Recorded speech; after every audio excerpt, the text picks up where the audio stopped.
Pakistan electronic crime act बना था, आपको पता है ये जी। उनके नवाज शरीफ के दौर में बना था। पहला हाँ जी। 2016-17 में बना हाँ था। जी, 16 में।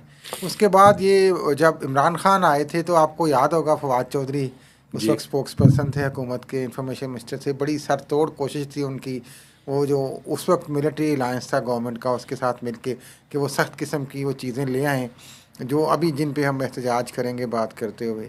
उस वक्त भी उनकी कोशिश थी कि ज़ुबानबंदी सोशल मीडिया पे की जाए। वैसे फेक न्यूज़ तो ठीक तो है हाँ, सर, मैं उसके अर्ज़ खिलाफ करता हूँ कार्रवाई ना, होनी मैं अर्ज़ चाहिए। करता हूँ। उसके बाद अब ये दोबारा बिलखसूस 8 फरवरी 2024 के इलेक्शन के इंतखाबात के बाद ये ज़्यादा तेज़ी से इस मामले में काम शुरू हुआ है, या उस वक्त से शुरू हुआ जब पीटीआई ने 2022 की हुकूमत ख़त्म होने के बाद जो मिलिट्री अशराफिया पे तनकीद शुरू की और जनरल बाजवा को वो निशाने पे ले आए, तो उसकी वजह से भी बड़ा, चूँकि उन्हें बहुत ज़्यादा बुरा भला कहा गया था सोशल मीडिया पे।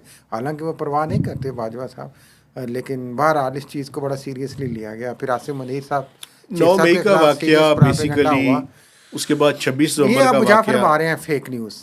फेक न्यूज़ को कर्ब होना चाहिए, लेकिन दुनिया में फ़ेक न्यूज़ कर्ब करने के बहुत से तरीके हैं, और सबसे पहले तो हमें फ़ेक न्यूज़ की देखें डेफिनेशन करनी है। बिल्कुल। यहाँ पे चीज़ों को, तारीफ़ों को मुबहम रख के तो बहुत सारी जो एक्सप्लॉयटेशन है राइट्स की वो की जाती है और मिस यूज़ ऑफ लॉ किया जाता है। ये जो सोशल मीडिया का लॉ आपको पता है आ अपनी रहा है, अपनी ख्वाहिश को खबर बनाने का जो अमल है वो भी फेक न्यूज़ है, और हुकूमत सबसे ज़्यादा खुद फेक न्यूज़ फैलाती है। मकसद के अपनी मर्ज़ी की फ़ेक न्यूज़ ना। अगर आप जी। मेरी साइड पे फ़ेक न्यूज़ फैला रहे हैं जी। तो आप सही हैं, सच्चे हैं, ज़बरदस्त साफ़ी हैं। अगर आप मेरी साइड की फ़ेक न्यूज़ नहीं फैला रहे, फ़ेक न्यूज़ तो किसी भी साइड की नहीं फैलानी चाहिए। बिल्कुल।